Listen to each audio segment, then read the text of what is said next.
If there's any actors out there who really seem to shine, send them a candy. There will be 10-minute intermission and you'll be quarantined until then. So don't leave your house lights until the house. Don't leave your seats until the house lights come on. We ask that you please silence your cell phones and avoid use of flash and touch seats. So sit back, relax, and enjoy the show.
Farewell.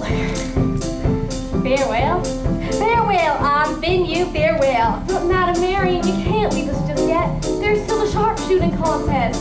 Parson Tuck, if we lose, the bank's gonna foreclose on the schoolhouse. I thought for sure that mass gunslinger was gonna save the day. No, Rob Hood got put in jail for robbing from the railroad tycoon and giving the money back to the farmers.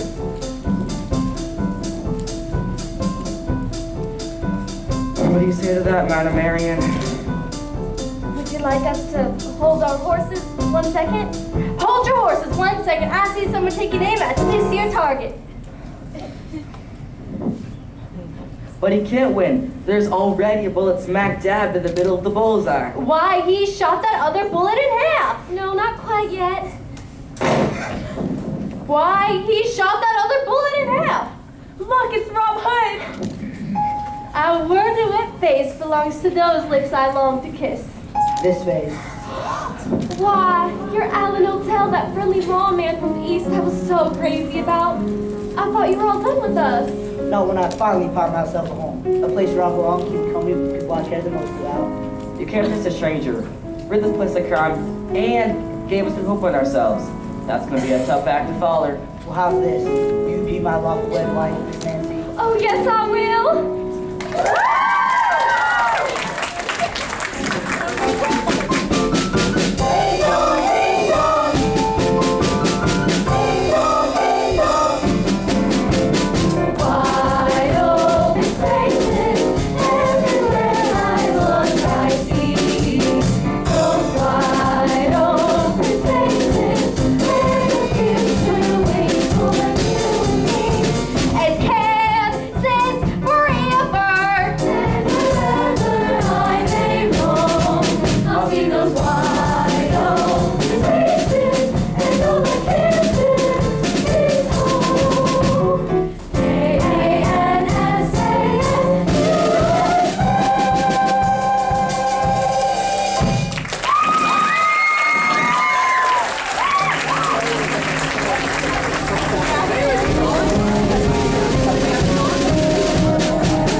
He's got a pulse. That's the first time she's ever kept a beat. Bobby, Randy, can you help carry her? Why not? I've been carrying her all night.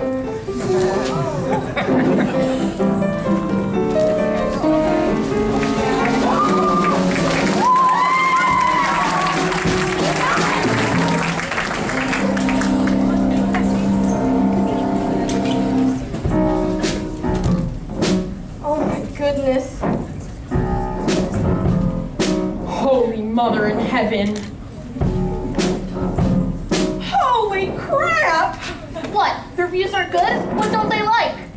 That we put on a show. The Boston Globe says, if you loved Oklahoma, stay there as long as Robin Hood is running in Boston. How about calls to mind Walt Disney's Pinocchio? Because its star is wooden and ought to be hung by piano wire and swallowed by the first whale to enter Boston Harbor.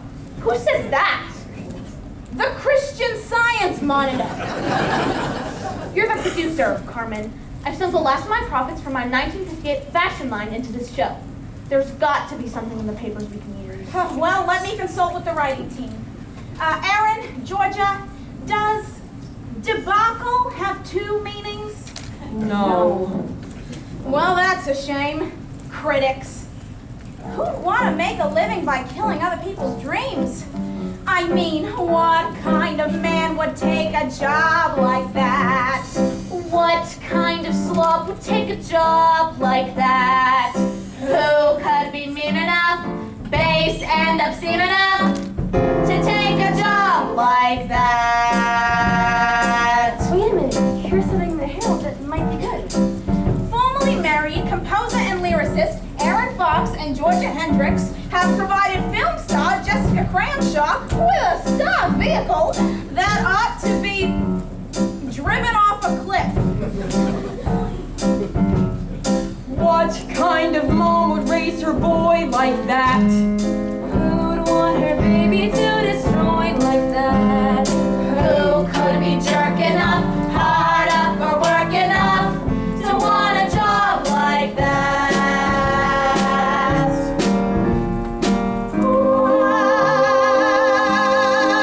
What kind of low down dirty bum? What kind of swinish scurvy scum? Loathsome as they come, I wonder what kind of man would want a job like that? What kind of putz would make it nuts like that? Who could be thick enough, mentally sick enough? Who'd want to grow to be everyone's enemy? Critics are hated and so excoriated. Tell me what kind of man would want a job like? Hey, get a load of this. The Cambridge Patriot says that, considering the talent and experience of the veterans involved, Robin Hood is sure to be a huge Broadway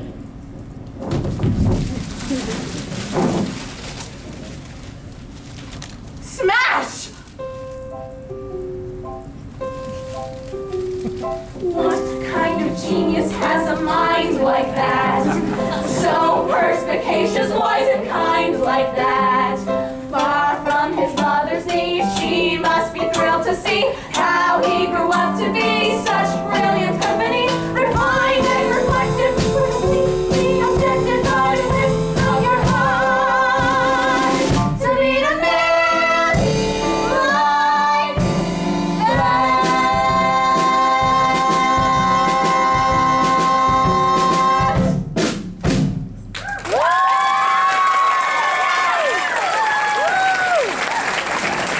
That's not really good, but the Cambridge Patriot is not the Boston Globe. The Globe is the review we needed. Funny, none of them mentioned Jessica fainted. She fainted during the bows when the critics dashed out of the theater to dash up their postmortems. Face it, we've gotten our notices and we've been given notice. I'm afraid you're right. Oh, no, you two are just oversensitive because you wrote the show. This is only round one. The first musical my husband and I produced was Savaged Out of Town. But we rolled up our sleeves, did a major rewrite, and brought it to Broadway. And that musical, my friends, was Kiss Me I'm Irish. Close before the audience open their playbills, but the point is, this is a Sydney and Carmen Bernstein production, and we decided it goes to New York, not, Daryl Grady of the Boston Globe. So, we're still shooting for Broadway? Erin, Georgia, you keep writing tunes that bounce. Oscar, you keep writing checks that don't. Very nice, but until our leading lady gets out of the hospital, who knows what happens next? They just have her under observation. I'm sure she'll be out by the morning. Is there no limit? Sounds like our director. Is there no limit? You got such horrendous reviews. Is there no limit, I ask you, to my unbridled brilliance? Chris, where were you tonight? I put a lot of money into this show. As our director, you owed all of us. Oh, be still your foolish mouth. Nothing to be gleaned by watching one's show with the fraudulent audience of an opening night. Went for a walk, past the Cathedral of Holy Cross, went in, wildly spiritual. I tell you, those Catholics really know how to put on a show. And then, right there, in the middle of the Eucharist, I had an epiphany. At this stage in the life of anyone's musical, one should refrain from inventing anything brilliant, but simply eliminate all that is awful. What, I ask, without fear of contradiction, was the most awful thing in our show? Jessica. Of course. I came back here to convince you to get rid of our star, only to have the cast inform me that she's in the hospital? I see the hand of the Lord in this. Mrs. Bernstein, there's a phone call for you in your office. Oh, thanks, Johnny. That's probably my husband calling. Where was Sydney tonight, Carmen? Oh, Sydney's in New York booking a theater for us. And knowing my husband, also booking a soprano who doesn't dance but knows how to move. At least she can joke about it. It's easy to joke about marriage, and one like Sydney and you don't take it seriously. There's no comparison. I never did more than flirt with any woman in our cast once you and I got married. Barbara O'Brien? She was an usher. And that was only after you moved out. Oh, so you finally looked at new music and noticed I was gone? Johnny! You're the stage manager. How's the cast taking the reviews? They decided to dress to the nines and throw a combination opening and closing night party. Defeatists. The lot of you. You've yet to hear my plan of action, but hear it ye shall. Johnny, come help me watch you move the piano. What plan? You think he wants us to go to Broadway using an understudy? Well, at least we still have Bobby in the title role. And that's what matters, right? I mean, the whole reason you teamed up with me again was so you could rekindle a romance with our leading man. Erin, when I signed up for this, I had no idea Bobby was in this show. Really? Then why, at our very first rehearsal, did you walk right up to him and say, Hi, Bobby. Hi, sweetie. Well, it looks like we're all going to be heading back to New York a little sooner than expected. So, if you and I are going back together, this won't flop was a big hit with me. Bien near fall. A brief demonstration of what's been wrong with this show since our very first love song. you mean thinking of him? That's one of my best songs in the show. One of our best songs. See, Georgia agrees with me. Nonetheless, I've had a problem with it since our very first rehearsal. Georgia, sing our leading lady's opening number. Which song is this? The one with the new lyric Georgia wrote about me. About Rob Hood. Precisely. Aaron, play. Georgia, sing. Johnny, put her on Like Q5. Like Q5, this is ridiculous. I haven't sung on a stage in years. Just sing. Thinking of him, thinking of him.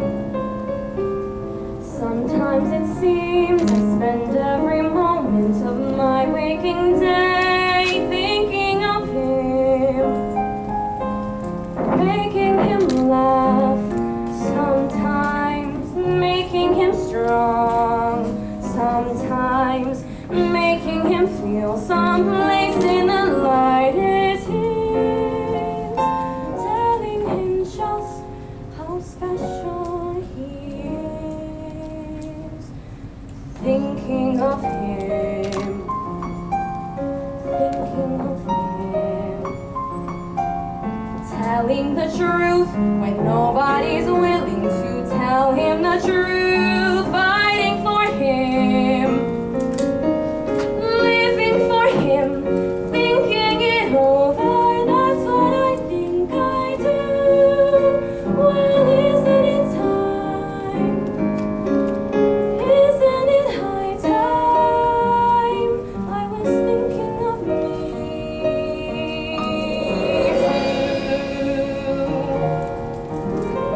Maybe it's time. Maybe it's time. Maybe it's high time. We're thinking of you. Thinking of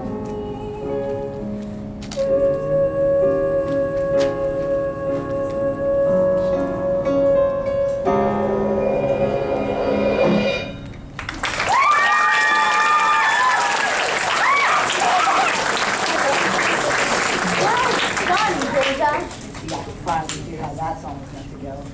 Listen, Chris, if something's been wrong with that tune since our very first rehearsal, you'll have to tell me what. It's that we ever allowed Jessica Cranshaw to sing it. Now, look here, everyone. I think it's a crying shame that our leading lady collapsed at tonight's performance. She might have done it weeks ago and saved us a month of misery, but the cavity that Jessica's created must be appropriately filled. May I speak as Jessica's understudy? I feel terrible taking over under these circumstances. No need to feel terrible, Nikki. But- No need, because you're still going to be the understudy to Georgia. Georgia. I don't know, Chris. You know the school script better than anyone else. You sing the songs from your heart because that's where the words came from. I realize it's been quite some time since you've traded in your tap shoes for a rhyming dictionary, but May I speak? But speaking for us in the chorus, I think Nikki should get the role. She's talented and dedicated and since you're Nikki's understudy, if she gets the lead, then you get her part. Oh yes, that too. Nice try, Bandy, but either George is in or I'm out. What do you say, Oscar? Chris, I'll put my money where your mouth is. Laundrette first. Aaron, I assume this move more than meets with your approval. No, to be honest, it doesn't. Thanks for the vote of confidence. I have my reasons. You always have. Besides, this entire debate is pointless if Jessica shows up tomorrow. Heaven help us, the performance was worse than ever this evening. Jessica Cranshaw will never be better than she was this evening. But she was horrible. I know. But she'll never be better. She's dead. That was the hospital on the phone. In terms of future performances, Jessica Cranshaw now has a conflict. What happened? They wouldn't tell me. Chris, do you want to say something to the company about Jessica? Well, shall we all observe a minute of silence to match the audience's responses to Jessica's first number? Chris. All right. Let's all form a semicircle. Boy, girl, Tom's on the inside. No, Bambi, you're blocking the entire right side of the house. People! Jessica was part of our company, and now we part company. But I'm sure we'll all remember her in our thoughts and in our resumes. And as thespians, I'm sure we'd like to display our sorrow as both a tribute and an acting exercise. Sasha! F sharp minor.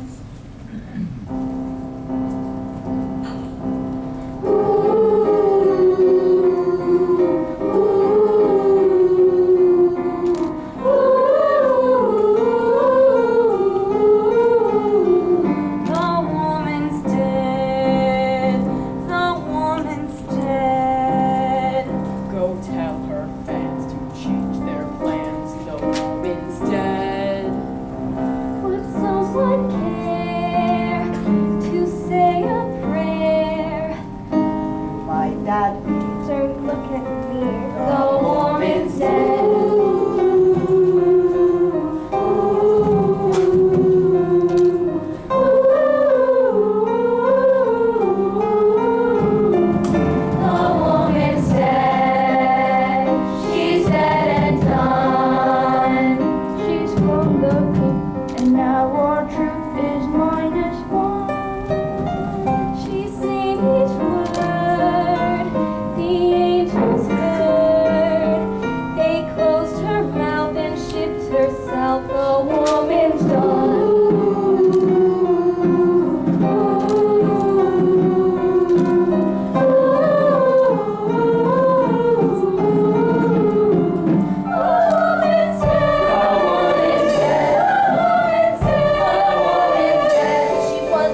notebooks. She had no brains, she just had looks, and now she's dead. The woman's dead. The woman's dead. She's taking death to God knows when. The woman's dead. That's right, she's dead. Eyes are blue. Her lips are smooth. Can't blow her nose. Can't shake her head. See for yourself. It's like I said. The woman's definitely positively. Excuse me, I'm Lieutenant Frank Chalk, the Greater Boston Police. I'm assigned to the Homicide Division, and oh, it's an honor to be standing on the same stage with each and every one of you.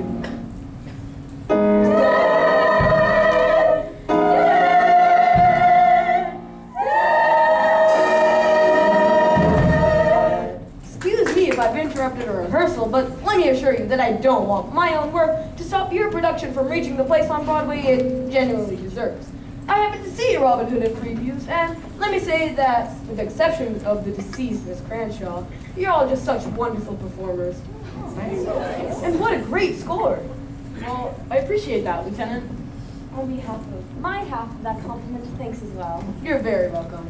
I've done a little community theater myself. Oh, no, nothing that fancy. Although, my Billy Bigelow at the Brooklyn Barn House got quite a favorable review. And in A Midsummer's Night Dream, my bottom was very well received. Wait 1 moment. Did you say you're from Homicide? Ah, well, yes. Based on a preliminary autopsy, it's clear that Jessica Cranshaw was murdered. And what did they do with her killer? I mean, does he get some sort of trophy or a Pontiac? Chris! Sorry, your reflex.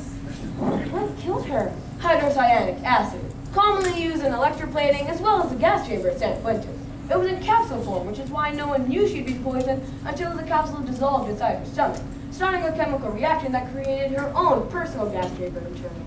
Horrible. Going back from when the capsule dissolved, we can be sure that she was poisoned in the very final minutes of this evening's performance.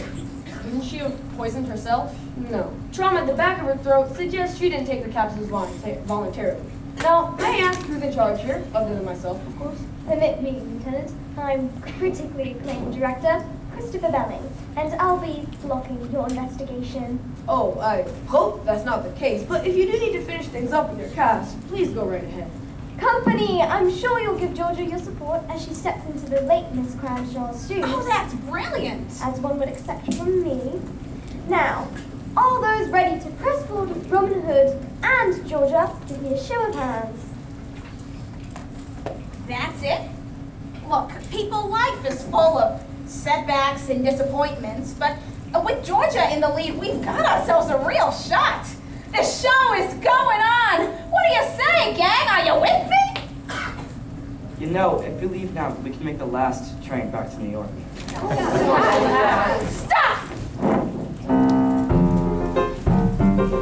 It's clear that every one of you is in perfect physical condition, so the show must go on. Why? Because, as old as time itself, there's a grand theatrical tradition that the show must go on. Forget it. You've got a contract. You signed a contract. Go read your contract. And I will count to 10, and then I'll sue you. Hi, yes, I'll sue you. And when I sue you, you'll never work again. Excuse me, who's the equity representative? I am Miss Bernstein as equity deputy. I must warn you, any further threats and you'll be brought up on charges. Oh, shut up, Elaine. It's Bambi, mother. All right, let's put it this way. For the Baptist's sake, I'm asking your permission to let the show go on. No! The show must go on. The show must go on. Why? Because I say the show must go on. No way! I can't believe I'm hearing this. I I won't believe it. Putting on a musical has got to be one of the most fulfilling things any person can do. You're all heroes to me. You're a special kind of people known as show people. You live in a world of your own. The audience pays plenty to sit there and clap, hearing you sing, watching you tap. Did you know your dentist longs to be in show business? Your window washer wants to be a star. And though your analyst never couches that way. Analyst couch! Don't you know how lost you are? Some policemen and detectives dream of show business. They can't get arrested, but still they sit around the station and many listen. They hear Sherlock Holmes and cheer McDonald. Ask your cleaning lady, don't you dream of show business to vocalize the stress beside a bar? Her affirmative shrug as she shampoos your rug. Let you know how lucky you are. There's a special kind of aura around a show person. Just ask the next waiter you meet. His voice is just grand. He gives you the shake. You give him a hand. If the boys in ballet park can turn to show business, they can scalp a higher ticket for your car. And my tree surgeon now started taking a bow. Get it? B-O-E-M-T. How lucky you are. They're a special kind of people known as show people. We live in a world of our own. Our days are tied to curtain. They rise and they fall. They're born every night at half-hour call. Half-hour! We can't picture being anything but show people. We're very far, you're home, you're quite goodbye. We'll get home in our hearts when we all get to start. That's how lucky we are.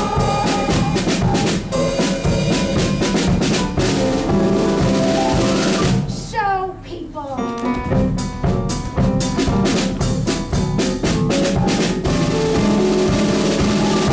Show people.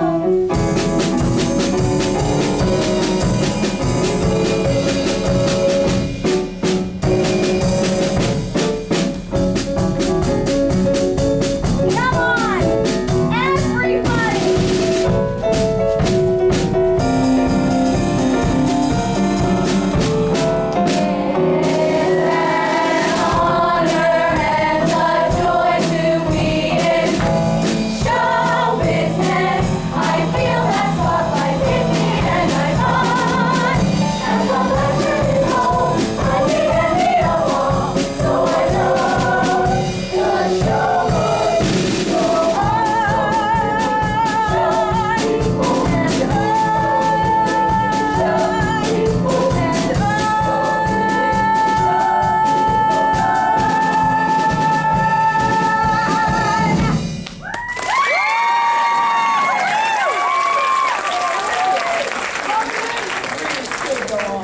Excuse me, Lieutenant. May I speak to you for a moment? My name is Nikki. Harris, Miss Nikki Harris. I happened to read your bio several times through on the way home the other day. May I say that I found your performance particularly memorable? It was just lovely. Well, thank you. Lovely. Well, thank you. I'm crazy about your little vibrato. You're very kind. Anyways, yesterday Miss Crenshaw asked me to help her on her lines, and of course I said I'd be happy to help. It's so like you. I'm also her understudy. At least I was. I guess I'm George's now. But then, these 3 letters fell out of Miss Cranshaw's script. She didn't pay any mind to them, but I kept them. I'm afraid my fingerprints are all over them. You're murdering the score, but I'll murder you. You'll drop before the curtain does. If you don't quit, you'll die, legit. Can you tell anything from them? Well, they seem pretty negative in spirit. Well, yes, of course. Oh, I'm sorry, you hoping for the Arthur Conan Doyle version. Well, unfortunately, these notes reveal very little, except for the fact that the person who wrote them is a man in his early 30s, 6'4" in height, wears a pewter ring, served in the Merchant Marine, and despite being right-handed, is known to his closest friends as lefty. However did you know that? Oh, I didn't. I mean, you probably hoped I'd be able to tell that, but if I could do that just from, I mean, wow. Gee, for a second I was impressed.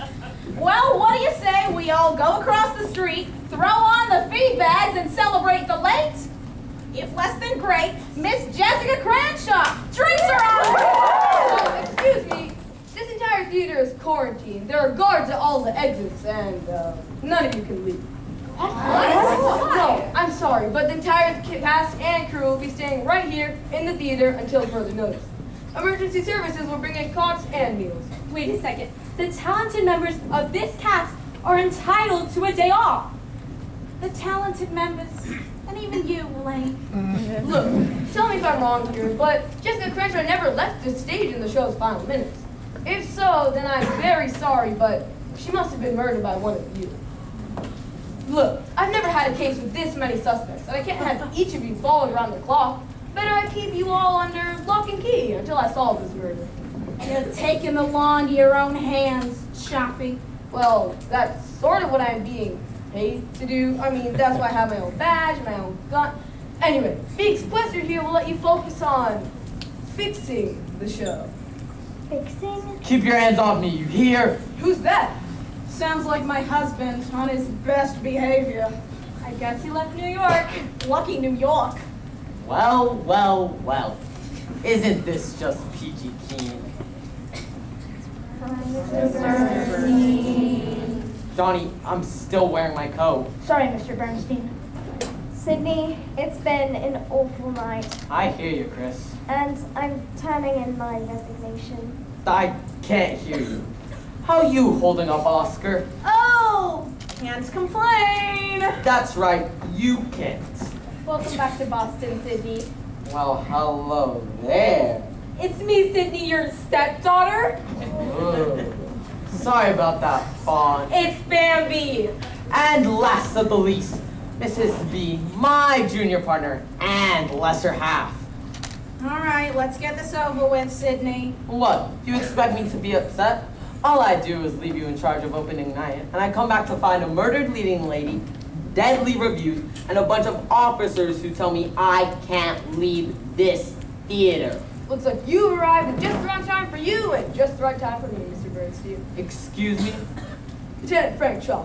Now, folks, please go about your various tasks just as if this were the scene of a homicide.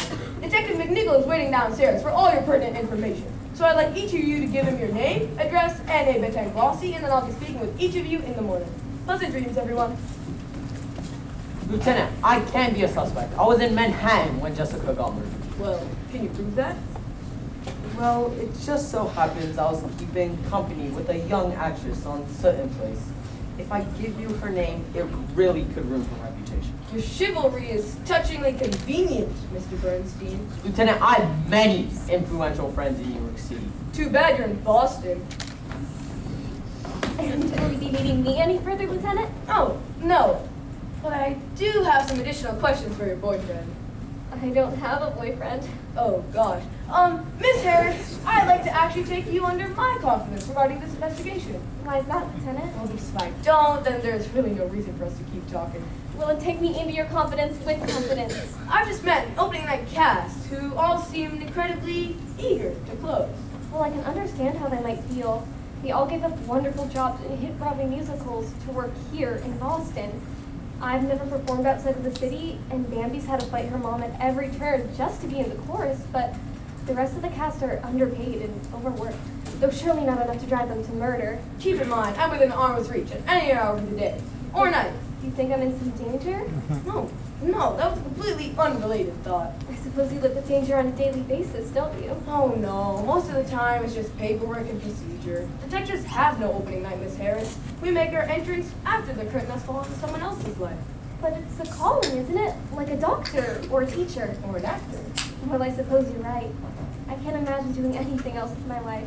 It's not wrong to be married to one's work, is it? No, not at all. But sometimes it's no honeymoon. I like my job, I really do. And if I say so myself, I'm good at it too. I catch the bad guys almost of the time. So it's a good life, a perfectly good life, not exactly sublime.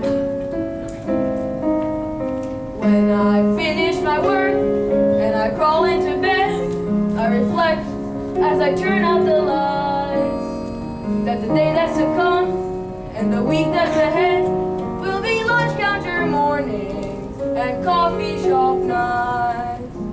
Lunch counter mornings and coffee shop nights. It's so reassuring to have such a dependable schedule. Like matinees every Wednesday. Or brisket and raw beans each Thursday. With your friends. I like my pals, the guys on the force. We're not very social, they're all married of course.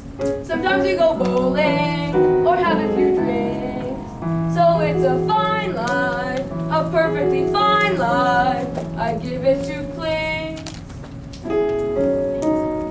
Cause sometimes I think at the end of the day, when I've read The Last Burglar, his ride, that the life that I lead is a little bit gray, with its lunch counter mornings and coffee shop nights.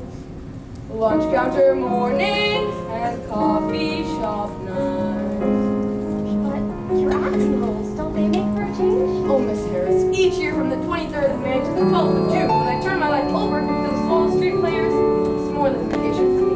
It's an overture of hope, the curtain rising on the greatest joy of my life. The rest of the year, the life that I lead is a little bit gray. There are plenty of low days and not many highs. Mostly lunch counter mornings and coffee shop nights. Look, I don't mean to seem forward, but might I walk you home? Oh, I'd be delighted. Oh, but you won't let me leave. Dang it!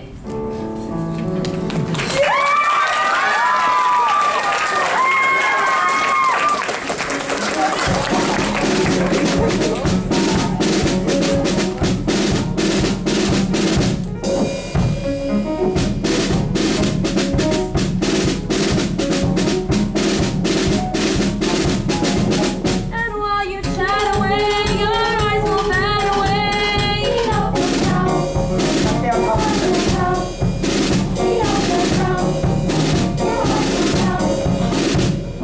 Sorry, you're all being very patient, but I can't do this.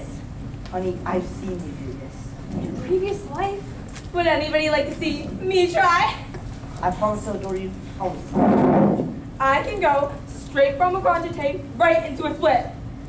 And you're looking just great. Impossible somehow, but I do it. if one of you is the killer, would you please take her next?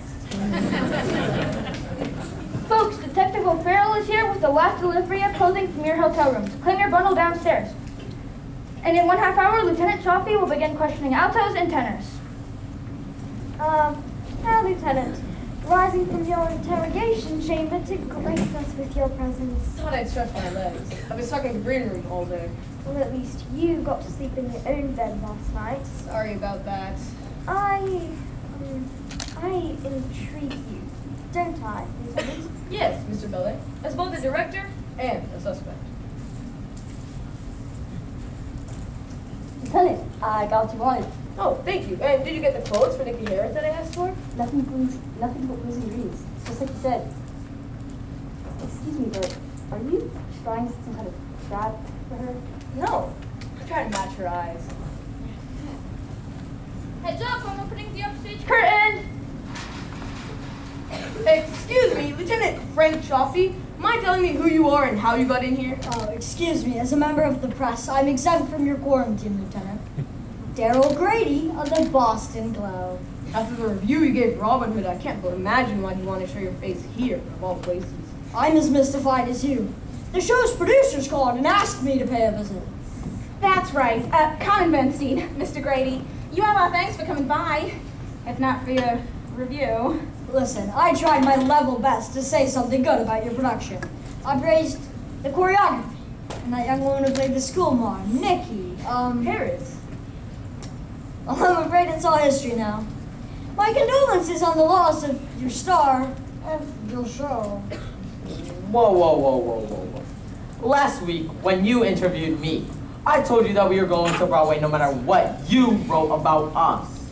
We're keeping Robin Hood open, and once we've ironed out the kinks, we're asking you to re-review our show with Georgia Hendricks in the lead. Georgia Hendricks. Your lyricist? She hasn't been in the show for years. That's some story, and yes, there is a precedent for reappraising a show with a new lead. All right, tell you what, I will re-review your show tomorrow night. Tomorrow? It's the best I can do. And to be fair, keep in mind, not many shows can survive 2 bad reviews from the Globe. Carmen, go tell the cast we have 24 hours to hold a week of rehearsals, and if we fail, you will live to regret it. Sydney, maybe the reason you're such a lowlife is because you yearn for the ground. Oh, good day, Lieutenant. You just made it one, Miss Harris. Oh, that dress goes very nicely with your eyes, Nikki. Why, thank you. Oh, and Gerald Grady, I can't believe it. Can I offer my thanks for the kind words that you wrote? Please don't misunderstand, Miss Harris, but I try not to fraternize with the artists I review.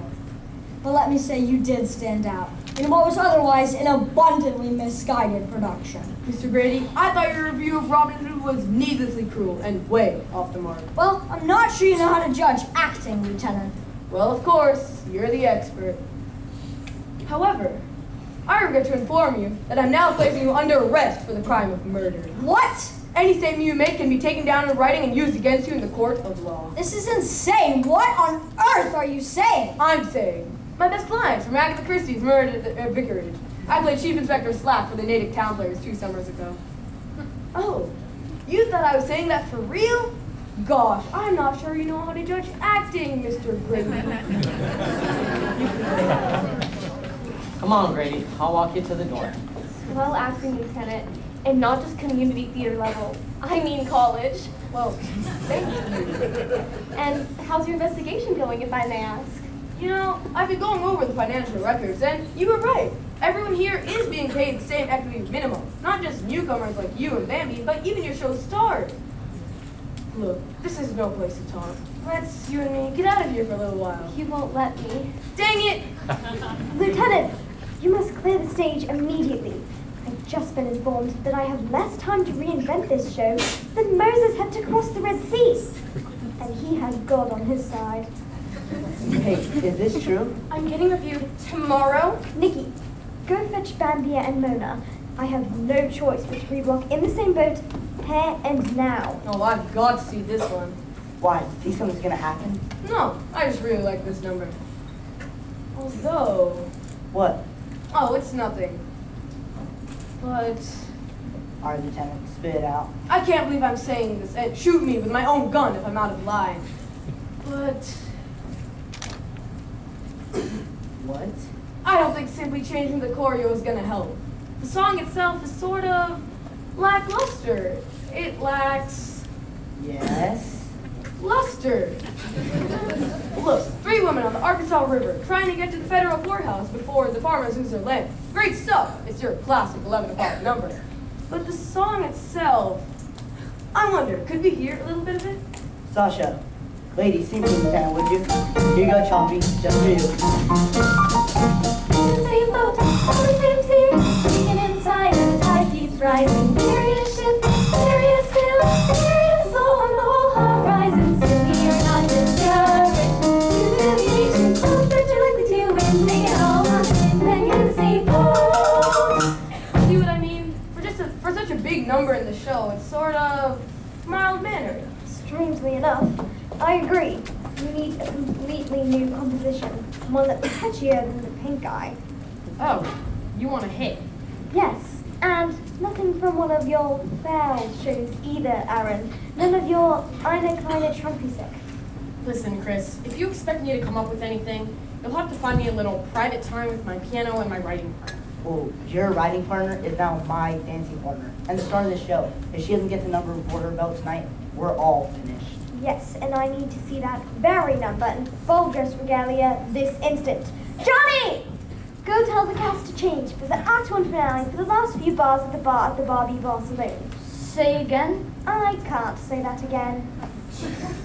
Ladies and gentlemen, Mr. Bellon's rehearsal takes priority, so anyone who needs to change costume, please go right ahead. The rest of you, please proceed to the green room where Detective O'Farrell will be fingerprinting the entire cast and company. That is, unless one of you would like to explain why he committed murder. So let's clear the deck and give our composer the solitude he needs. That should give you some alone time with your piano, Mr. Fox. Alone. Yeah. Must be challenging having to create while your partner is otherwise engaged. May I ask, only because I've wondered this my entire life, which usually comes first, the music or the lyric? Same answer as the chicken or the egg. Ah, so it's the lyric. No. A great melody doesn't always need a lyric or a lyricist. So then how do you start? Well, you can start with the note, which can become a phrase, and then you try hanging words off each branch, like trimming a tree. It sounds easy enough. Really? Well, don't talk about love, or you'll have to say fits like a glove, or as certain as push comes to shove. You will pine for the woman you're constantly thinking of. You see the problem? Dangling participle. So you suggest staying away from love? At all costs. And don't mention your life, or you'll have to say cuts like a knife, or refer to the heartbreak and strife when you find that you're missing your... Missing? What? You were talking about what you miss. No. I miss the music. I miss the song. Since she's not with me, it comes out wrong. It doesn't matter how hard I try. I've lost the music. I don't know why. You may have known before I met her, I wrote alone. But if you ask me what I prefer, I'd say the music I wrote with her.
Fox, for all your insights. And Miss Hendrick, best of luck in your upcoming number. We'll speak later. I forgot my lyric. Can you believe it? Me. Well, you're not the lyricist now, you're the star. How does it feel being back on the boards? Terrifying. Thrilling. I've missed Uh-huh. the stage. Come on, Georgia, we gotta do that away and right away. What's day? It's our last chance to land in the number before we pack it in for the night. Aaron, I'm starting to think you're right when you said I was wrong for this. Georgia. Break a leg. Thanks. You can finish the song without me? I'm a one-man band.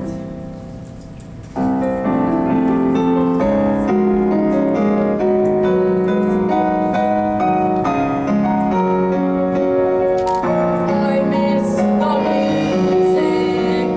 I miss my friend.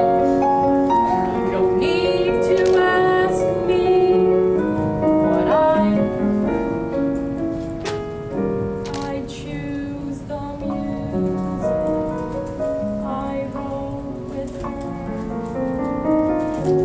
I love the music I made with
We love you, man. Kiss me while you can, boys. I got my sights set on Rob Hood. Well, Rob Hood just left these parts of that fancy new school marked Miss Nancy. Alan Odell, ain't it funny how a cowardly lawman like you knows so much about the man I plan to brand? I'm gonna round up that Rob Hood and hog-tie his fancy Miss Nancy. He made a getaway. He left me flat away. At times like this, a modern miss should gallop that way. When love goes this way, don't blow your bliss away. You might find out he's just about a hug and kiss away. No matter which way he takes that wish away, I won't relent till he'll consent to make us switch away. If he's in Santa Fe or in Piscataway, I'll grab my gown and leave this town and travel that way.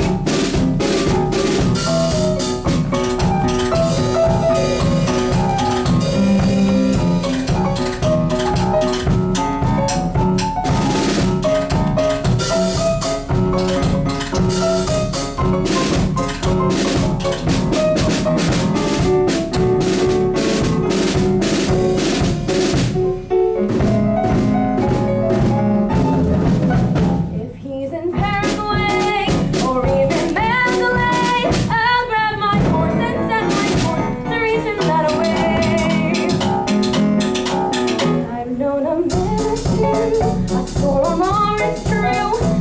these days, all these days, depends on my attitude. It ain't just how you want, but how you proceed to pursue. If you move this way, and shake it that way, there's every chance he'll see you dance and holler away. Then if you flip away, rotate your hip away. Just wait and see, I guarantee your man won't slip away. If you're the maid for him, don't sit and wait for him. It's up to you, but if you do, you'll be too late for him. If there's a spider way, you'll blow his head away. Forget that fight and hold him tight till he gets that away. What's that music? What's that dance? What's that stirring? It's romance. Did you see that? Holy cow. What the heck do I do?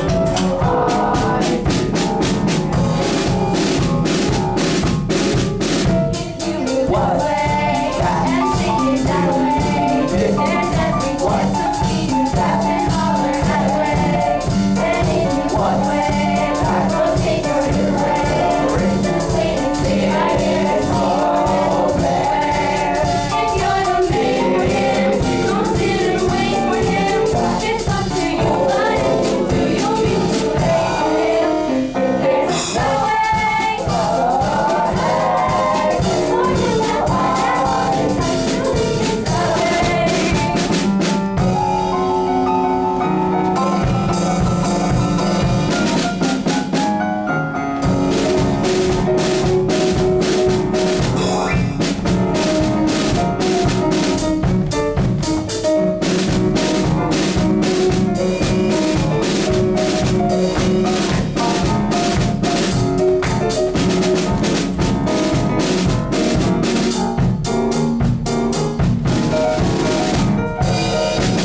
dynamic and uplifting. And the set itself, who doesn't love red? Very good. And as long as we're all in our positions, I'd like to set our place for the Act 1 curtain. Oh, sorry. But if I may, look, I've had a chance to speak with the entire cast, and you seem like a terrific bunch of people.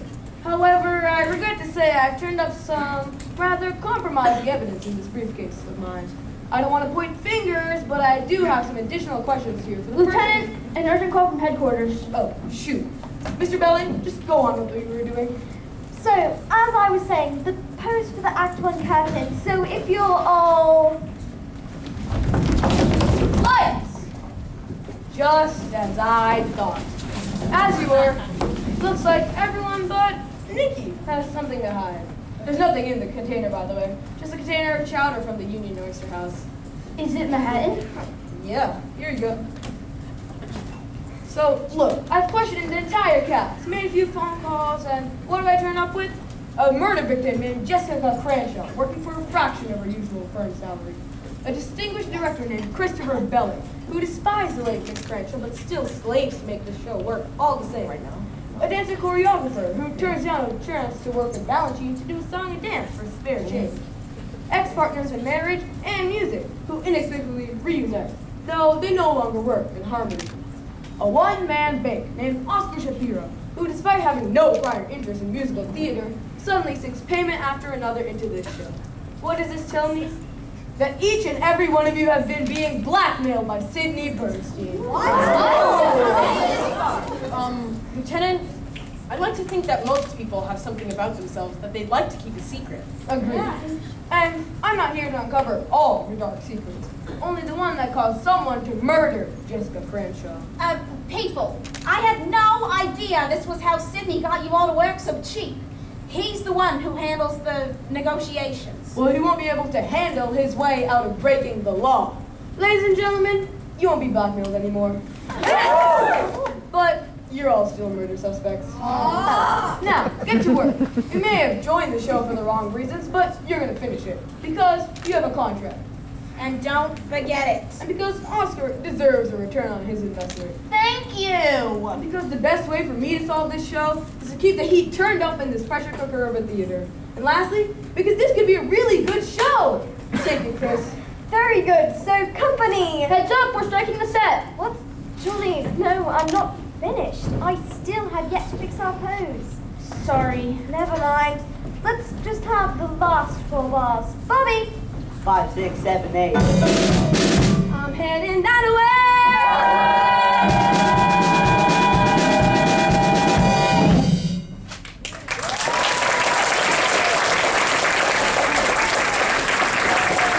Why is there no curtain? We're having a little trouble with it. I want it closed now. All right, how's this?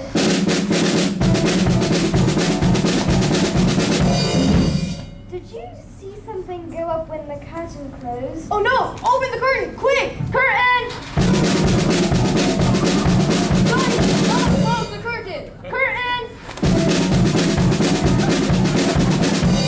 No! Open the curtain! Curtain!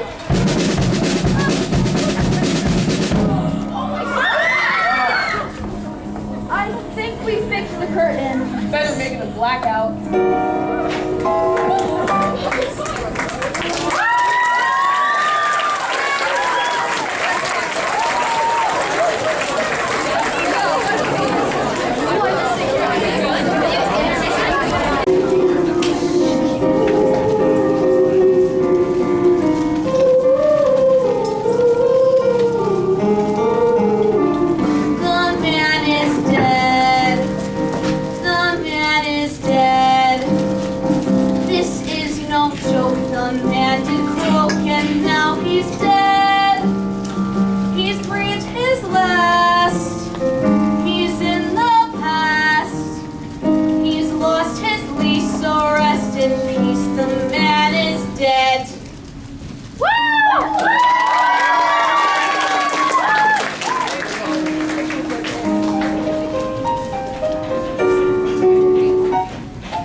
You can't sleep either, huh? Knowing that Sony this company's a killer? No way. I thought I saw our director sneaking around. Murder is a very British thing, isn't it? I mean, it's almost like a hobby over there. Yeah, if I had to bet, I'd say he did it. Ah! He did it, he did it, he did it, he did it, he did it, he did it, I'm sure. Although he appears with a monstrous eyes, his principles are clear and sure. It is an absurd to believe it, that murder's motive was his. He did it, he did it, he did it, and he did it, and now he is off to a bridge. So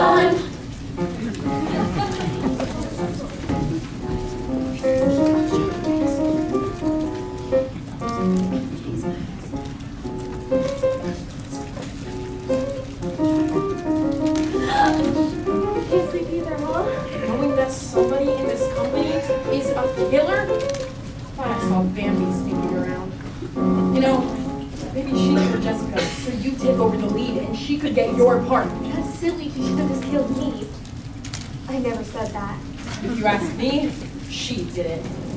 Ah! She did it, she did it, she did it, she did it, she did it, she did it, I know. With laughter she hung him, and after she strung him, he strung like a young I know. And this isn't really surprising, our morals are probably loose. She did it, she did it, she did it, she did it, and now she's off to the goose. Gal.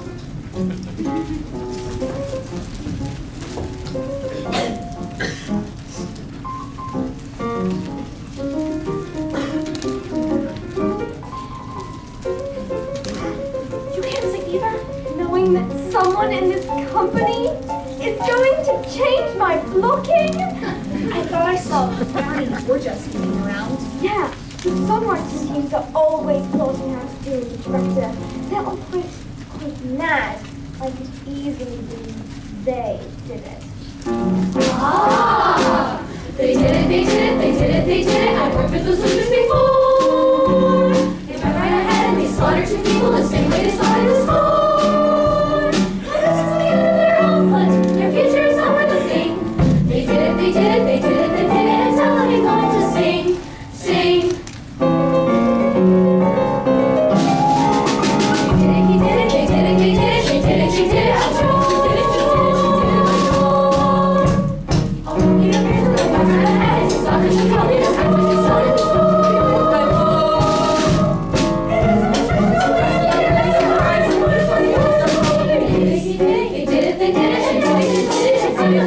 Now she is off to the goose. Sing, son, go, sing. Woo!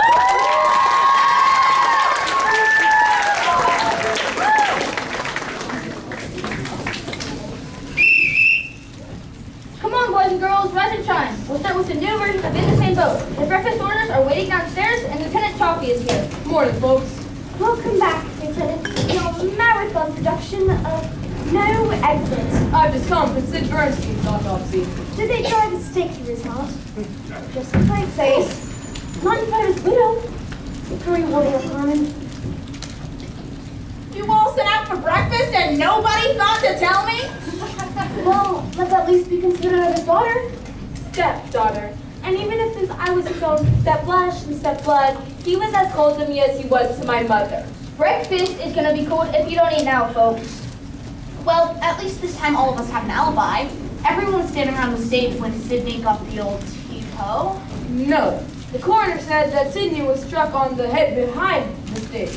That was before we were rehearsing for his big number. He was struck on the head and then they wrapped the counterweight rope around his neck, knowing that when the curtains closed, if he wasn't dead already, the rope would be sure to finish the job. He recovered consciousness just in time to die. Oh my. So you see, he could have been killed by any person with access to the stage, including you, Johnny. What does that mean? We found a copy of Variety with words cut out of it in the stage manager's office. Your office. Chris and Oscar have keys as well. Well, it seems you three are my first official murder suspect. Well, it is an honor just to be nominated. But for the record, everyone else is still a murder suspect. I found this little black book in Bernstein's breast pocket. In it, there's a memo about each and every cast member and why they were being blackmailed. No. I mean, no, I wasn't being blackmailed, but also no, I just found more death threats. And they're covered with my fingerprints once again. That's okay, Miss Harris. You've already proven yourself to be trustworthy, forthcoming, and just so very kind. Well, thank you. Dear Mr. Bernstein, end the show, or it's the end of you. Oh no! Sid Bernstein died for nothing. He told me he was going to close the show. When did he tell you that? In his office, right before he got hoisted. He told me someone had just that minute changed his mind about keeping Robin Hood open, and I said I should save my money for his next Boston show. Then he went upstairs to go watch Georgia rehearse her big number. He gave me back the very last check I wrote him. Oh, well, you can give it back to me. I am not closing this show. Come on, Oscar, let's go put this check in a safe place. It felt very safe in my pocket. What's the matter, Frank? It's been bothering me since yesterday. I mean, why is it that Bobby, What? out of all the people on the stage, you What? ought to be in the Fort Henderson Square Dance number. Beg pardon? you'd stop the show. After all, wouldn't it make sense for Rob Hood to go to the big picnic disguised as Ellen Odell? It makes sense. And Gerald Grady of the Globe loved Bobby's dancing. Bobby, do you think you could improvise a show turn in time tonight? Well, I don't know if I can make the costume change. Well, for gosh sakes, Bobby, he's just losing the mask and putting on the bandana. Would it kill you to try? We'll time it out for now. Johnny, the Fort Henderson Square dance number. The Fort Henderson Square dance number. Now we're finally getting somewhere. And by the way, Aaron, we've got to have that rewrite for In the Same Boat. I already did it. Without me? Yeah, honey, you rehearsed it last night while you were getting fitted. To be honest, I think it turned out pretty well. Well, can I hear it? Sure, we changed it to Rob Hood and his men paddling up the mighty Colorado. A real He-Man approach. Sasha, a quick chorus of In the Same Boat? Randy, Hart, help me out here. If you just wrote it last night, what did you plan? I wrote brand new melodies, video orchestra parts. Very smart. Here we are, washing face and feet, lost on a windy sea. All the flames are singing a repeat. We'd like to tell us we forgot the trail, and we regret to say our this is gone, but somehow we still sail on. Because to haircut our best, had some fellow goat. And what the heck, we're in the same boat. I'm sorry. No, believe me, it was a bold attempt, and it certainly has some of that vim that we're looking for. But something's still missing. Well, of course, we've only had one half of our songwriting team working on this version. I'm doing the best I can. Excuse me, everyone. I just had a thought. How long we've all waited for this day. It's riding Bobby to the Kansas Land number. It just so happens we've been working on a group dance routine. It'd be perfect for my singing the Lee Sue character and him. It's sort of a pas-de-deux. Yeah, a part of that. Part two. I'd be the wicked city woman who vamps the handsome cowboy. Well, Bobby, it would save us a lot of time if it is ready to go. Well, we've only talked it through. I'm ready. Come, and Bambi is the spawn of your loins, yes or no? Well, normally I'd say over my dead body, but I don't want to give anybody any ideas. So, sure, let's see you take a shot. Come on, Georgia. We better go tell the cast. Aaron, I thought you were going to write us a better version of In the Same Boat. I did. We just played it. Didn't you hear it? I did. Aaron, I thought you were going to write us a better version of In the Same Boat. I'm putting In the Same Boat into dry dock for the time being. Please, Aaron, come back when you have a new song. Thank you for the chance, Mother. It's called giving you enough rope to hang yourself, Elaine. Maybe not my best choice of words. You always make fun of me, especially in public. Maybe I should leave. Oh, no. You have dreams of being in the theater too, Chaffee. You should hear this. Elaine, as a Broadway producer, there's something much more important to me than you getting your star turn. What? Me! Turning a profit. I've never been known as one of those stupid clucks. Elaine. Bambi. Who tosses away a lot of her hard-earned bucks. Elaine. Bambi. But facing the fact your coloratura sucks, Bambi. Though it breaks your mother's heart, forget about the part. It's time for you to know why I really backed this show.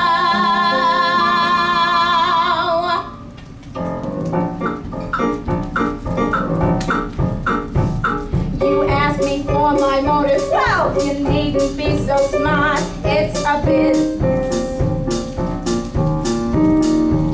It isn't making history, it isn't making art.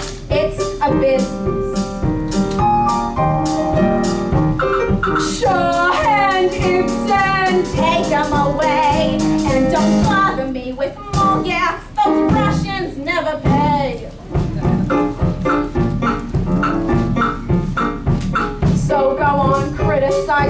Please proceed with your attack. It's a business. I put 1 million in and I expect 2 million back. It's a business. So what crime have I committed if I'm putting up a fight? It's a business. And I want those paying suckers out there giving me the business every night. Am I getting through, Elaine? I'm sorry, Mother, but to me the theater is a temple. Oh, what? So it should only be filled on the Sabbath? Come on, fellas, give me a hand. Oh, very funny. You know what I mean. Back me up. The not-for-profit theaters don't need to turn a buck. That's not business. That's not business. So give them Lisa Strata, and I wish her lots of luck. I do business. She does business. Forky, money is spent. You won't survive Yom Kippur. You'll never get through Lent. What about the great poets of the stage? Oh, honey, I put on the Iceman coming, and nobody came it. Come on, boys, let's show the lieutenant our lineup. The stagehands to the dresses, to musicians in the pit. It's a business. It's a business. The owner of these premises cleans up. If we're a hit, he's in business. He's in business. Union members don't work for free. Hey, carry on the spotlight. Blink twice if you agree. See? I'm not devoid of culture, but my feet are on the floor. It's a business. It's a business. I do the hokey pokey with a Richard Rogers score. That's good business. Good business.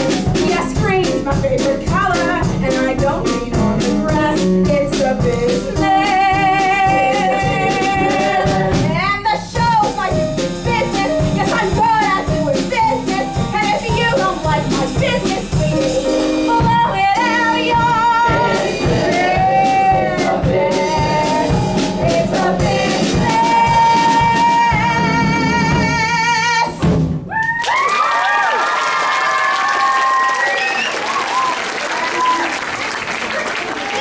I say, did not star material, Elaine. That's my opinion, and I don't care who knows it. Chris, the company's ready to run the square dance. Oh, joy beyond my wildest dreams. May I? And Carmen, how many more hours before we re-review by...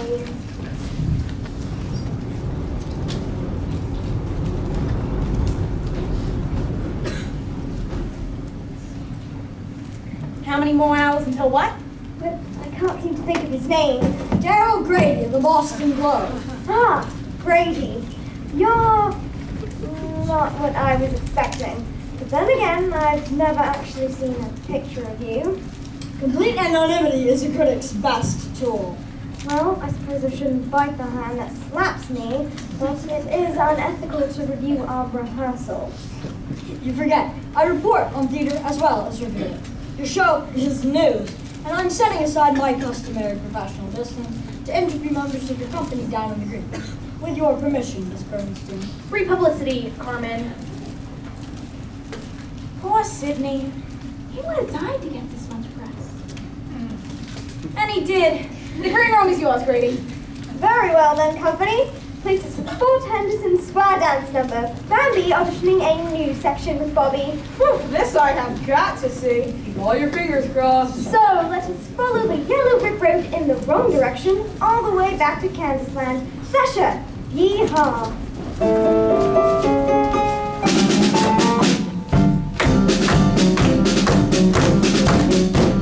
Come every second Sunday of each month throughout the year. The women's located after time to greet the soldiers here.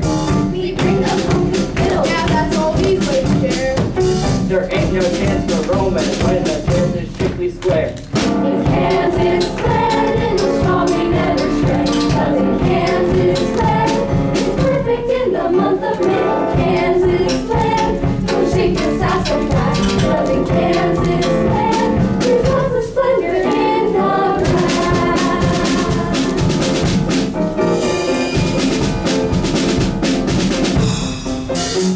deadly woman came knocking at the door. A former farmer's daughter just stayed up and hokey tore. At first the mounted cavalry thought she was taught to trot, but she picked back Boy Rob put the ties loose and tied the knot.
So no one's getting out, including whoever fired that shot.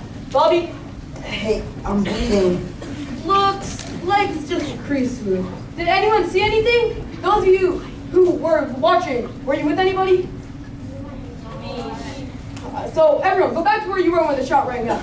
You folks, stay right here. Hold on, aren't we all sitting ducks here? The killer had plenty of time to fire again if he didn't mind getting caught. Guys, this barrel was here? That's right. Right, so here's where the bullet entered and exited. It grazed Bobby, but may have been intended for you. Randy, why aren't you injured? I am. Deep down. Why? Are you usually standing here at this point in the number? No, but Bobby jumped and moved here to give him room. So most likely you weren't the target either. But still following the bullet's path must have been aimed at you. Nikki, were you here when the bullet was shot? I'm not sure. Is it important? Well, if you were, then you couldn't have very well shot yourself, and I could rule you out if you could. You haven't ruled me out already, Lieutenant? Wait, one moment. Bobby, you're holding the handkerchief against your left arm. Well, it's bleeding. But that's impossible. If the shot came from out there and you were jumping with your right side to the audience, there's no way it could have grazed the left side of your left arm. Unless... Guys, wasn't the skull and crossbones facing the audience? Oh, I guess you said it the wrong way around. Right, so it's completely the opposite. The bullet was fired from behind the upstage guard tower, grazed Bobby at the end of his leap, and must have been intended for you. Me? Yep, and here's the bullet.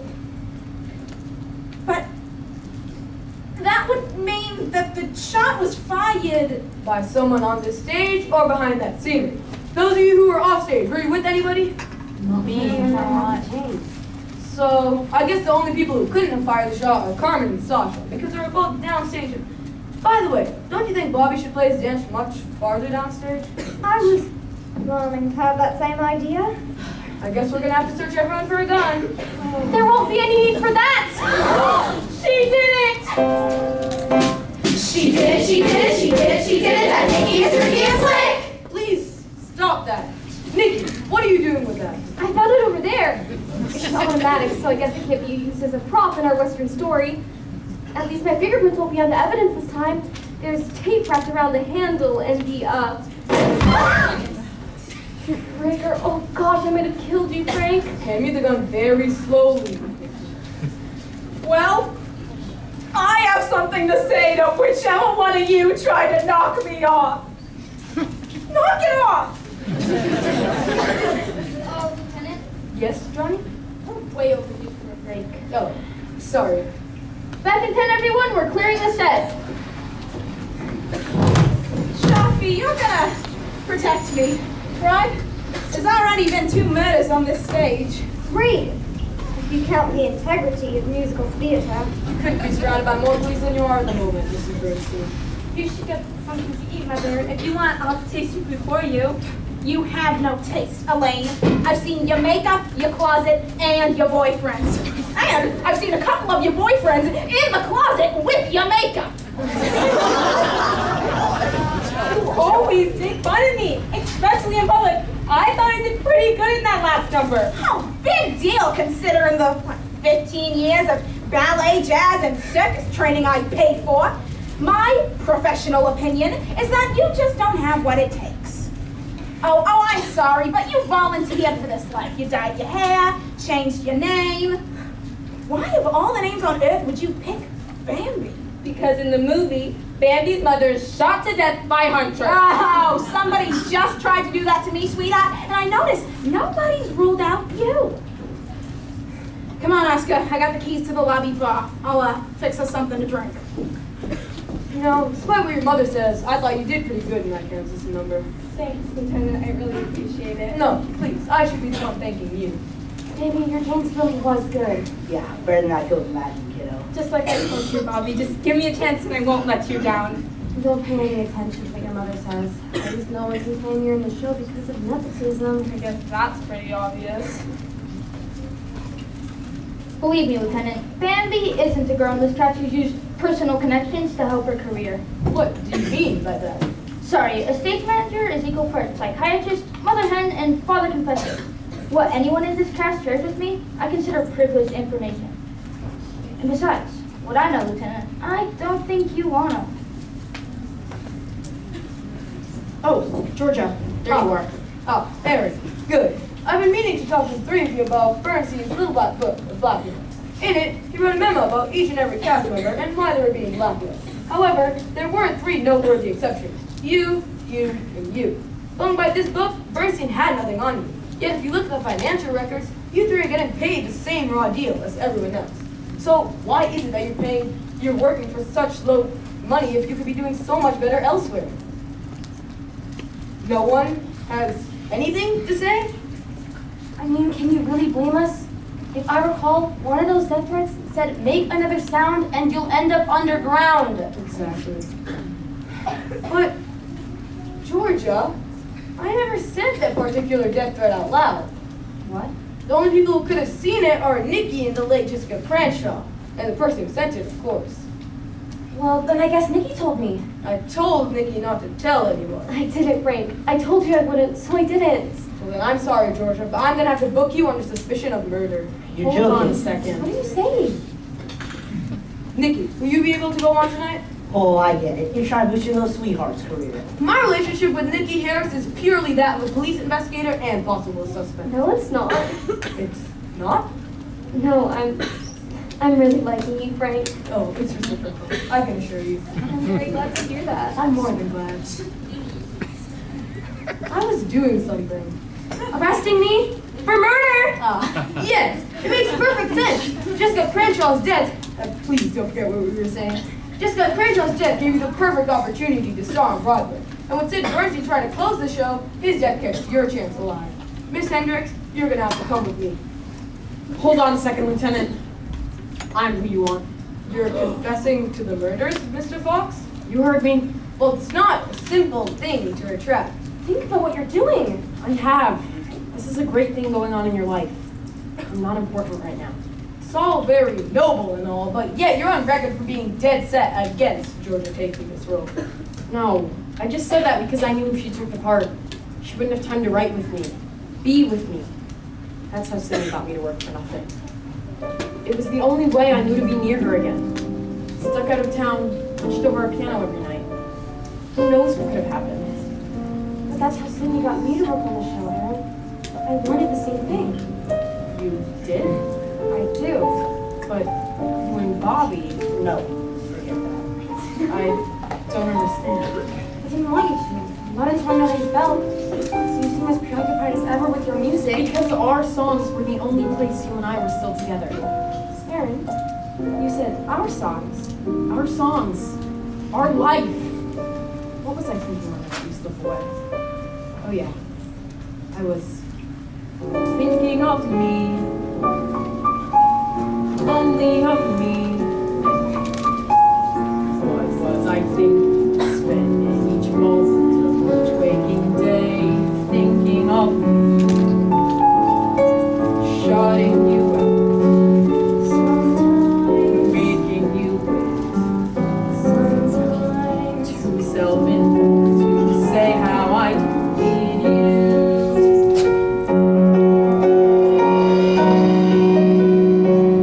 But why pretend? I missed the music, I missed my friends. To ask me what I would do, I choose the music I make with you. I love the music I make with you.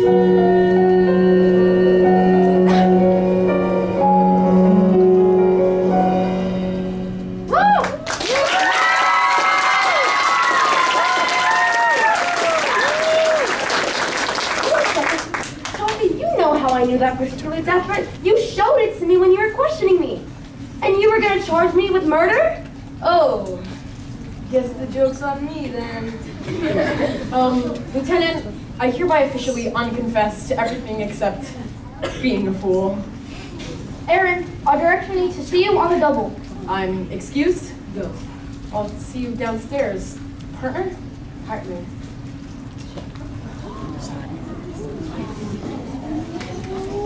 Thank you, Lieutenant. You played your part very effectively. Oh, and what a treat to share a scene with you. And fair exchange, I thought.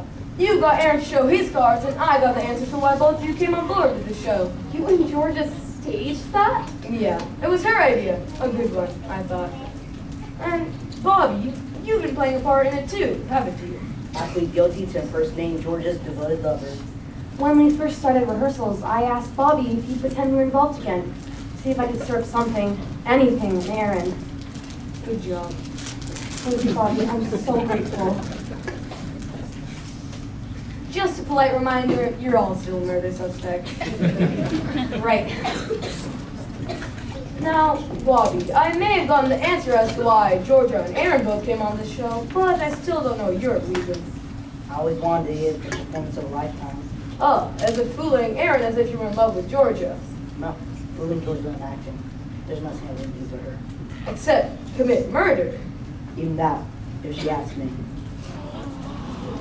Oh, Frank, whose love makes so many people feel bad. The public should be warned that Cupid is armed and dangerous.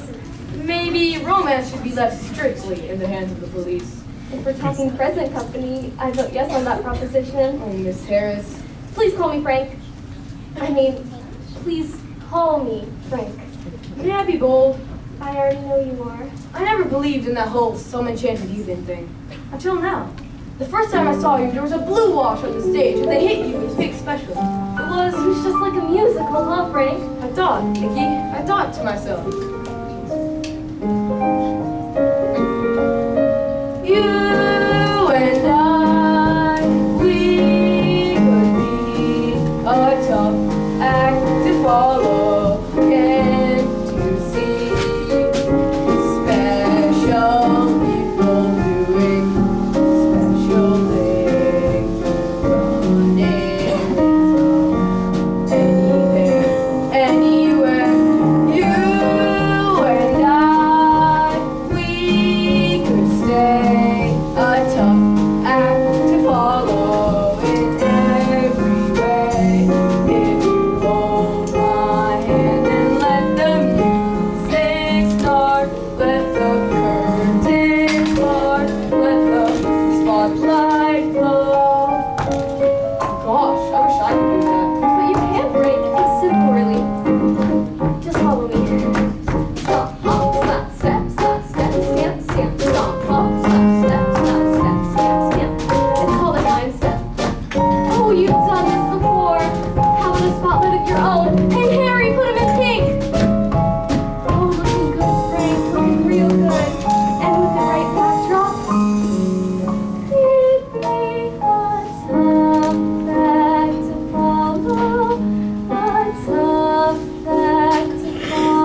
now? I said it was just like a musical, huh, Frank?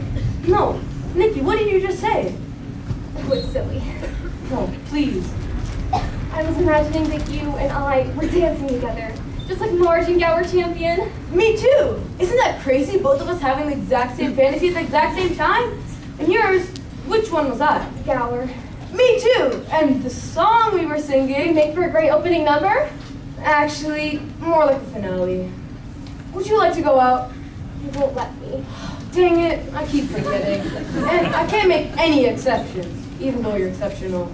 Oh, Frank, I had a feeling from the first moment I shook your hand that you and I... Shook your hand. What?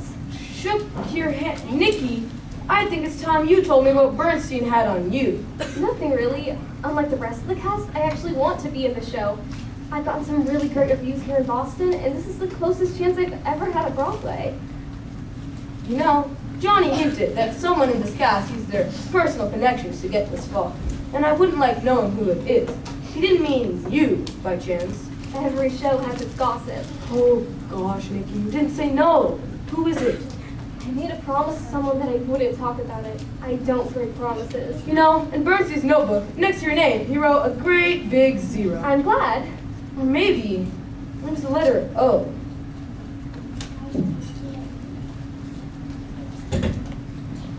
Oscar, the sandwich you ordered is here.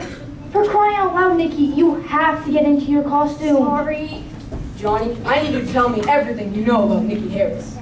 Don't talk near the microphone, Lieutenant. When it's switched on, everybody downstairs can hear you. You tell me now what you know about Nikki Harris. In what capacity are you asking that question? Office of the law or jealous boyfriend? Can what I say be held against me, or will you just hold it against me if I don't say what you want to hear? You know, Johnny, I haven't finished questioning the cast. And I'm not finished with you.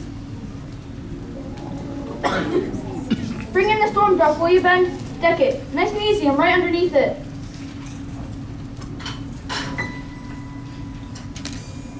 Whatever you're playing, it's not from the score of this show. Come here, sweetheart. Come here. Who's there? Don't be afraid. I won't hurt you. Look, this is no time to joke. We've had 2 people die. Oh, sorry, dear fellow. Didn't mean to put a fright into you. Give us a hand, will you? Just trying to catch poor Ophelia here. Been with this theatre for eons, apparently. Chased a mouse into the pit and got stuck amid the percussion instruments. I'll go put your basket just downstairs. I'm safe here, Ben. Take 5. Q59. Drop in planet Earth. Got away from our genius director, did you, Ophelia? Come here, kitten. Don't be afraid. Oh, that's funny. I thought you weren't. Hey, if you're worried I'm going to tell anybody what I know about you and...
For dragging me up here. Well, you know most about the technical cues of this show. And why do you need me? Because the last time I was talking to Johnny, you were the topic of conversation. I don't want you out of my sight until I figured out his dying message. Dying message? You see, when Johnny was shot, he had seconds to live. Couldn't speak, couldn't write. Judging by the bloodstains on the stage, we can see that he dragged himself all the way to his call book, in which he ripped out a page in which he's written, "Drop in planet Earth." Well, drop in is simply a term used for scenery that's lowered from up here and flies. Exactly. Skyline drops in, Mountain drops in. Mary Martin drops in. There's a drop of the earth at the end of In the Same Boat. There will never be an end to In the Same Boat.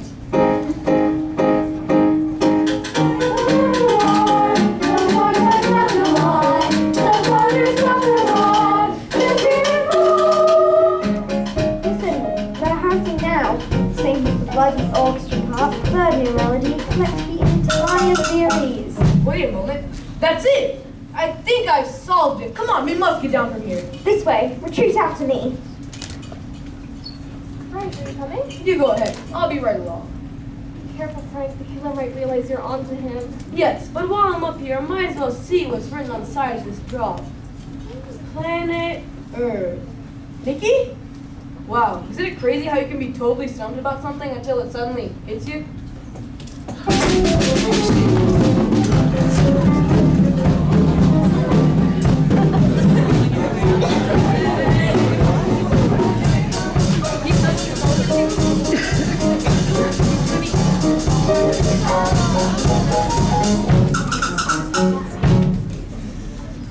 Not bad. We can make that work. This version is no better than any of the other ones. This was old Chompy's big idea. Where did he get off to? Yeah, something's not right. Especially with this song. I'll tell you what's not right. Us seeing your merry little heads off when Johnny just got murdered a couple hours ago. Johnny, Sydney, Jessica, all killed on the stage. Which one of us gets it next? I'm sorry I asked. Oh no, it's the killer. Somebody do something fast. Well, that's not what I meant. Excuse me, I think I could use a little help. Sasha, stop the music. What on earth is going on here? No pun intended. Nikki, you must have pushed him. Me? Why would you say that? Because you and I were the only other ones up there, and I've almost entirely ruled out myself. Folks, the answer has been staring at us in the face this entire time. Quick, I need to see the music for this song now. There's a copy of the score just off stage. He must have fallen off the catwalk while we were climbing back down. What the heck were you doing all the way up in the flies? I'm asking myself that same question. Nikki, did you see anything else while you were up there? I don't know. It was so dark. I suppose I might have accidentally unhitched a rope. This was no accident, but that can wait, because I think I've solved this. Let's see. Dang it! What's the matter, Frank? I just remembered, I can't read music. Anyway, simple logic tells me, Eric, you wrote all three songs to fit the same orchestra part, correct? Right? Right, so if all three parts fit the same orchestra, then they must all fit each other. That's what will give this kick the number the kick in the derriere it needs. All three songs and all the people singing the songs at the exact same time. It'll make you for singing horn sound like Frere Jacques. But what about the murders? Oh, will you forget about the murders for a second? But you said that you got it, that you solved it. Solved how to salvage this number. And I want to run it now. Johnny, bring in the set. He's dead. Oh, right, I forgot. Everyone, get ready for the top of the number. We'll have the three women and Rob Hood trying to get to the courthouse before Farmer can delay. Everyone on board for that? Aye, aye, Captain. That's Lieutenant. It's just yours at the top, so feel it. Sasha, start it off slow. In the same boat, on the same sea, shaking inside as the tide keeps rising. Nary a ship, nary a sail, nary a soul on the whole horizon. And here come the 3 pounds. Pile them up the rapids. We are like the bays and trees, lost on a windy sea. All the banks are singing hallelujah. We regret to say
number, as well as the likelihood that I'll take credit for it. Great work, Choppy. I agree, but what about the killer? I'm sure the answer must lie in Johnny's final hint. Drop in planet Earth. Our world. The world on the stage. Oh, the world is stage? Shakespeare? Shakespeare. These are actors are melted into air. Yes, that's exactly what he meant. Chris! I did it! Sorry, reflex. Take credit for everything. What do you want? I need to run the last minutes of this show, just before Jessica collapsed. The company vows? That's the last thing that we need rehearsing. Think I don't know that? Please? All right then, company. Places for the company vows, people. Russ, I'll need Johnny's microphone. Russ!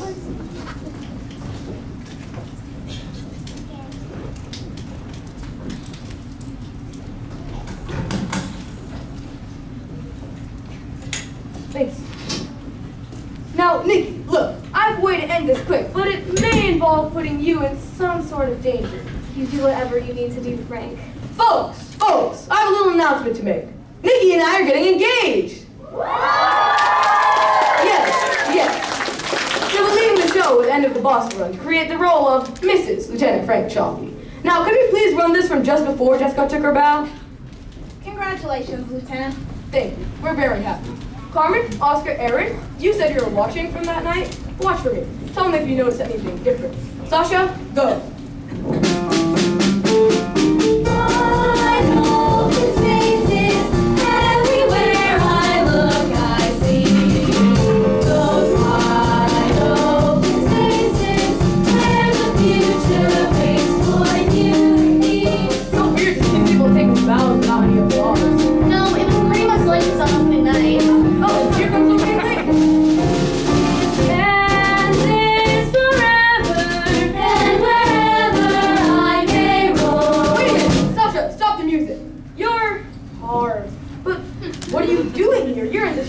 On the vows, I had to quick to the tuxedo and give Jessica these plastic flowers.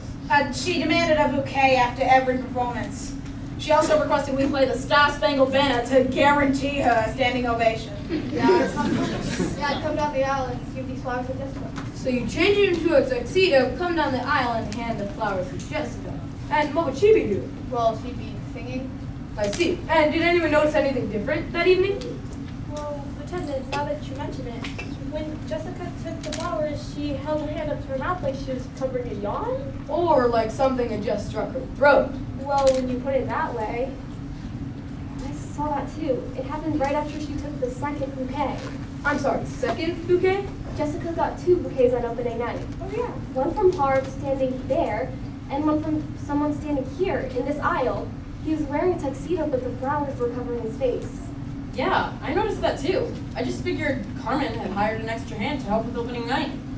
Just to boost Jessica's ego? Not a chance. Well, maybe it was someone who genuinely liked Jessica's performance? No! I think we can rule that one out. So, that's exactly it. The killer already knew about the bouquet, so he came down the aisle with his own flowers, which could hide both his face and something as simple as a pelican. Then, he would shoot Jessica in the mouth as she was singing. And that's how your star was murdered in full view of your audience and you. But then that means we're all in the clear. Not exactly, Vicky. Not everyone was on stage at that moment. Where were you, Mr. Bellin? Taking a walk alone, if you darn well know. Right. And Aaron, you said you were in the back of the theater? Yeah, and like every other man in the audience on opening night, I was wearing a tuxedo. And I'll swear I was with him the entire time, Lieutenant. I'm sure you would. Oscar. I was sitting with Carmen in the last row of the orchestra. I'm sure she would have noticed if I got up out of my seat and headed for the stage. That's right. That's so very right. One person alone had both the perfect opportunity and motive. Choppy, somebody hit me. That's Bobby, then who's... You're devoted admirer, determined to bring down the curtains on Robinson. If this show went to Broadway, you would forever be a sphere. A sphere, represented by the circle next to your name when Bernstein's got the book. A sphere, which could be called as a planet. Our planet, Earth. Or as Shakespeare called it, the entire globe itself. The Boston Globe, and its senior critic, Daryl Brady. Careful, Chocolate. No one will ever want to see her face again. Easy, Brady. Easy for you to say. You're gonna marry her. Heard you say so over the house PA. She loves you. She never loved me. Oh, I swear I didn't know. But she does know of you, doesn't she, Grady? You shunned publicity. Your picture has never been shown of you. But yet, Nikki came right up to you to offer his thanks for the words you wrote her in the newspaper. I asked her not to let anyone know we knew each other, so I could praise and proclaim her in my reviews. But it was just as a friend. Nothing more. It was more than that to me, Nikki. I needed you to stay here, where I could hail and guide you. But this infernal musical was going to New York no matter what I wrote about it. That's what Sim Bernstein said. Being a critic, you could walk out of your seat and go straight into the lobby where you hid in your own bouquet that comes straight back down the aisle as the ultimate showstopper. Yes. And I tried to kill Carmen and sandbag you. The same way I posted closing notices for Jessica and Johnny. An imperfect performance on my part, but one learns from one's mistakes, right, Nikki? Great. I see you're out of guns. How far do you plan to get without me? Good point. Set your own gun down. Wait! Now! Fine. Just don't hurt her. Get back! I'm gonna take a few away from you now. Frank, don't. One step and you're dead!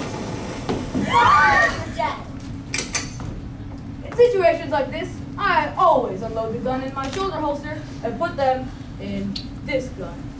Mr. Grady, you're under arrest. Anything you say can be used against you. Nikki, come here. Detective O'Farrell!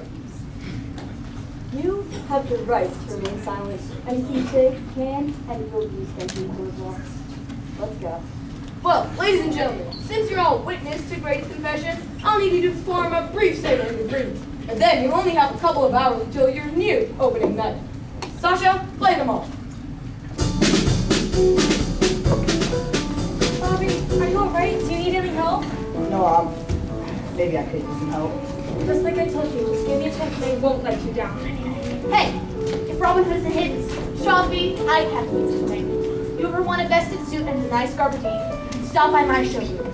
For you, Lieutenant, anything in the store. 10% off. Honey, suddenly I feel a flock of butterflies coming out of hibernation in my stomach. Well, you can't go chasing those butterflies now. There's lots of work to be done and very little time until your new opening night. Lots of unfinished business. Before and after the show.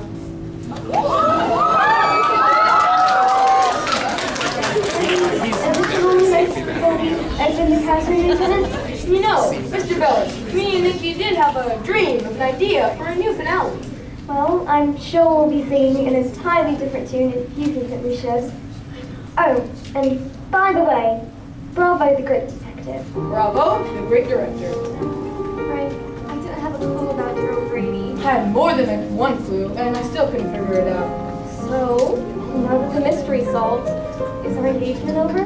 Look, how about we talk about this after the show? There's a coffee place where I'm on very good terms with the management. Frank, we have a date. Congratulations, Lieutenant. I'll see you back at the station. Great work, Shafi. You put life into a show that was dying, and now they'll put Grady away for life. Well, I had lots of help, especially from you. Not me. You and your daughter. I told her how much you'd shown her at that square dance number of hers. She was great. Oh, better than great. Aha! To finally hear you say it. You had me as flim-flam as every other member of the cast, until I saw how really good she was. You tell everyone it's a business, but in reality, you're the stage mother of all time. You put up with all of Sidney Bernstein's shady affairs and deals just so you could get to your daughter to Broadway. And so that no one would ever accuse her of getting there on your coattails, you would always belittle her in public, even if she hates you for it. Oh, you can't let her know. I want her to think she got it all on her own. You're amazing. But, how did knowing that help you catch Grady? Oh, it did. It just explained to me as to why you killed your husband. What? But Grady killed my husband. No. Grady killed Johnny, Jessica, and tried to kill you because he wanted the show closed. But that's exactly what Sidney Bernstein was going to do. Well, then he must have been killed by someone he was blackmailing. Don't you think they would have taken his little black book then? Look, he must have told you that he was closing the show. Sydney never told me he was closing the show. He didn't tell you? He told Oscar. Why would he tell you, his own partner? Oh, well, because the partnership was over. He had himself a conniving little ingenue on Sutton Place, and I was out in the street. So he didn't need you? No, he didn't need anybody. Grady promised him rave reviews on his next 3 shows, and he shut this one down now. So he did tell you he was closing the show? No! Well, then how else could you know the final terms of the agreement he made with Daryl minutes before his death? Unless you were the last person to see him alive. He laughed at me. No more shows, no more dreams. After all I had to take from him, he laughed at me and Elaine like we were nothing. And I killed him. Of course you did. So, what happens to me now, Lieutenant? You lash out at your unfaithful, blackmailing husband because he threatened to stop, for which you sacrificed everything for. Decent lawyer might give you a couple years on a reduced charge. A great lawyer will give you an all-expense-paid trip to sunny San Diego. But you'll have to stand trial. I understand. But if the show does go to New York, what about you and Nikki? No, there's always a spot in the NYPD for a lieutenant who doesn't mind a cut in rank and pay. Chauncey, you know what? I think you're one of us. There's a special kind of people known as show people. They live in a world of their own.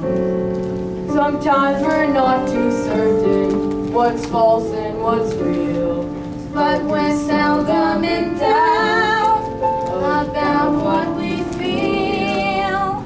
Lieutenant, your experience with assault and battery. I think Bobby might need some first aid. He's a bit wobbly on his feet after being hit on the head by Brady. Let me take him. We've only hours before the curtain opens, and I'm worried he might not rise to the occasion. Oh, don't worry, Chris. The cries of places everyone is like smelling salts to any trooper. He'll H will be bathed in the warmth of the spotlight. He'll be lifted by an adoring throng whose applause will carry him right through the very last scene of Broadway.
This face.